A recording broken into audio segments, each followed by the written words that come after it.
Bonjour, bonsoir et bonne insomnie à tous. Sur ma dernière vidéo, j'ai très brièvement parlé de psychopathie. Et je me suis rendu compte que finalement, c'est un sujet que je connaissais pas plus que ça. Et pour lequel j'avais plein d'a priori. Bien que je sois passionné de true crime. Ce qui est un peu con en fait. Du coup, aujourd'hui, on va parler des psychopathes. Ouais. Alors déjà, va falloir définir le terme. Bon, pour vous la faire courte, Wikipédia nous dit « Un psychopathe est une personne ayant un trouble de la personnalité souffrant d'un comportement antisocial et plus généralement d'un manque d'empathie globale. » Suivant les sources, il est estimé que les personnes ayant cette déviance sociale représentent 0,6 à 2% de la population mondiale, soit 670 000 personnes en France environ. Statistiquement, vous connaissez tous dans votre entourage, plus ou moins proche, un ou une psychopathe, ce qui est plutôt flippant. Surtout lorsqu'on voit le traitement qu'on leur donne dans la culture populaire. Lorsqu'on évoque ce terme, on a tendance à se représenter, moi la première, une personne comme Anton Chigurh dans No Country for Old Men. Un tueur froid et méticuleux à la morale inexistante et à la détermination à toute épreuve, pour satisfaire son propre intérêt. La critique a même encensé ce personnage comme étant la représentation la plus fidèle que l'on peut en faire d'un tueur psychopathe. En effet, celui-ci crée le parfait antagoniste. Le cinéma hollywoodien adore les approches manichéennes. Un grand méchant détestable pour la majorité, capable des pires atrocités pour arriver à son but, mettant en avant les qualités des héros, au caractère opposé à ce dernier, à la morale noble et à l'esprit humble.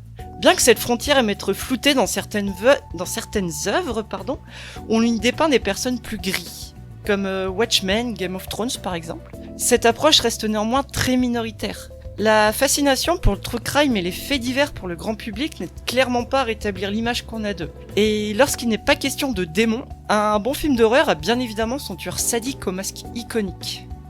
Et pourtant, plus on fouille, plus la réalité est finalement assez compliquée et très éloignée de tout ça. Bon, avant de se plonger un peu plus profondément dans ce qui les caractérise, j'aimerais tout de même préciser que je ne suis ni psychologue ni neurologiste. Je me fie aux témoignages d'experts et d'articles trouvables sur le net, en essayant de les synthétiser le mieux possible. Maintenant que c'est dit, on est parti.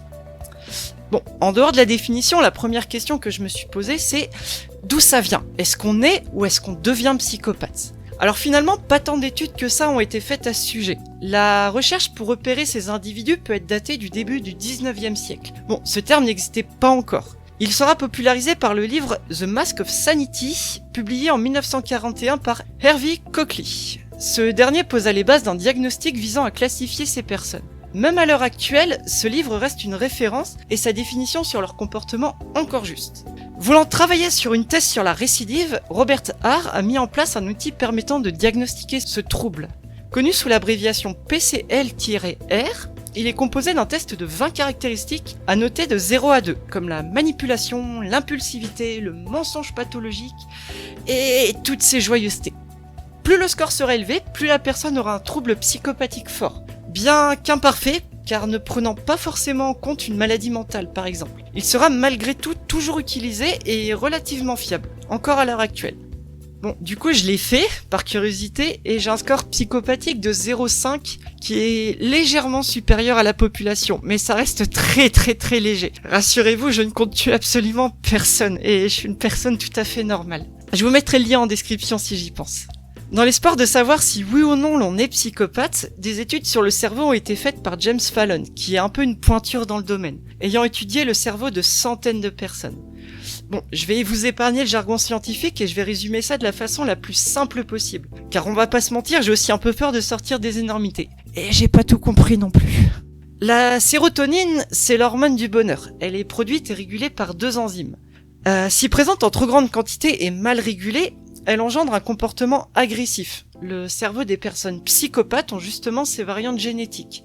Certaines parties du cerveau comme le cortex préfrontal présentent aussi ces anomalies, agissant sur l'humeur, le manque d'empathie et plus globalement sur tous les traits associés à la psychopathie. Donc apparemment, oui, l'on est bien et bien comme ça, ou du moins on est prédisposé. Cependant, est-ce que c'est grave d'être un psychopathe ? Vu la quantité de tueurs qui sont considérés comme tels, la réponse est bien sûr non. Non ? Paradoxalement, contre toute attente, ce trait peut être un avantage énorme dans certains domaines. C'est pourquoi il est même parfois recherché dans certains postes à haute responsabilité, ou du moins avec une version un petit peu altérée, on va dire. On peut citer des domaines comme le management, la chirurgie, ou même la politique. Grosse surprise. La capacité à prendre des décisions non biaisées par ses émotions peut être une force. On peut même extrapoler et dire qu'un détective psychopathe peut être un des plus à même à interroger un autre psychopathe. Il aurait une certaine facilité à rester construit face à un individu provoquant ayant commis des atrocités, conduisant l'interrogatoire le plus optimisé possible. Bon, évidemment, il y a quelques guillemets à mettre à tout ça. Le manque d'empathie est également une faiblesse. La compassion est indispensable lorsque l'on travaille avec d'autres êtres humains. Traitez quelqu'un comme un bout de viande et vous aurez peu de chances qu'il coopère. Vous vous souvenez du neurologiste qui a étudié les cerveaux de psychopathes ? En 2005, en étudiant la maladie d'Alzheimer, il a fait un scan des cerveaux de sa famille et de lui-même et a découvert qu'il présentait lui-même toutes les caractéristiques. La réaction devait être goldée, j'aurais adoré être là. Sauf qu'après recul sur lui-même, il se rendit compte qu'effectivement il présentait certains traits, mais aimait son entourage et ne ressentait aucun désir de meurtre. Il explique ce paradoxe par son éducation. Sa famille était aimante avec lui et lui a appris à agir correctement en société. D'autres facteurs peuvent aussi l'expliquer, comme le fait d'avoir eu un environnement sûr et un bon entourage en général. Et c'est là que ça devient encore plus le bordel. On a longtemps cru que les personnes psychopathes étaient nécessairement violentes et promises à la criminalité. Et l'on s'aperçoit récemment que non. Bon, alors bien sûr restent des traits comme la manipulation et le narcissisme, mais ce sont des choses sur lesquelles on peut travailler, ou du moins essayer de les gommer au maximum. Cela explique aussi la propension au meurtre qui fluctue suivant les pays. Le Japon, par exemple, inculquant dès le plus jeune âge comment agir en société et l'importance du groupe, a un taux de faible criminalité. Et à l'inverse, le Mexique, qui est régi par les cartels, la corruption et malheureusement la pauvreté, est un des pays les plus violents du monde. Au niveau des individus, les tueurs en série les plus prolifiques sont souvent issus de familles dysfonctionnelles. Edmund Kemper avait une mère abusive et des sœurs qui l'humiliaient constamment. Ou encore Ted Bundy, moqué pour sa naissance illégitime et battu par un grand-père raciste. Et la liste est longue. D'ailleurs, pour l'anecdote, la majorité des criminels ne sont pas psychopathes. Parce que du coup, avec cette découverte survient une autre question. Est-ce qu'on peut la soigner ?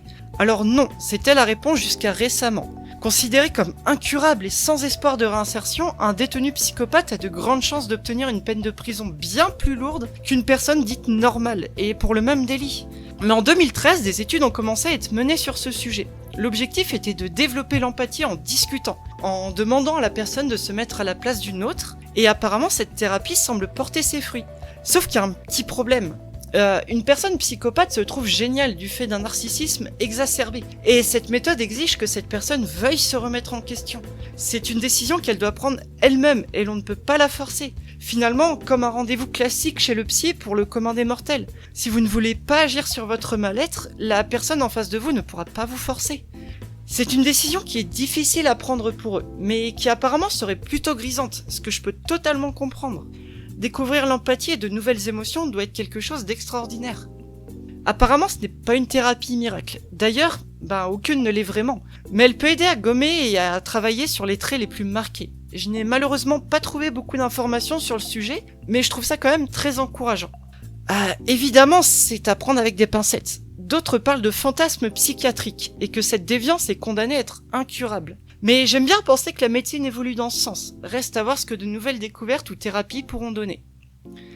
Le psychopathe classique est donc une personne charmante, mais manipulatrice et narcissique dans le fond. Elle n'est pas plus violente que d'autres. La violence vient finalement plus du fait de son manque d'empathie et des dommages psychologiques que cela engendre dans son entourage.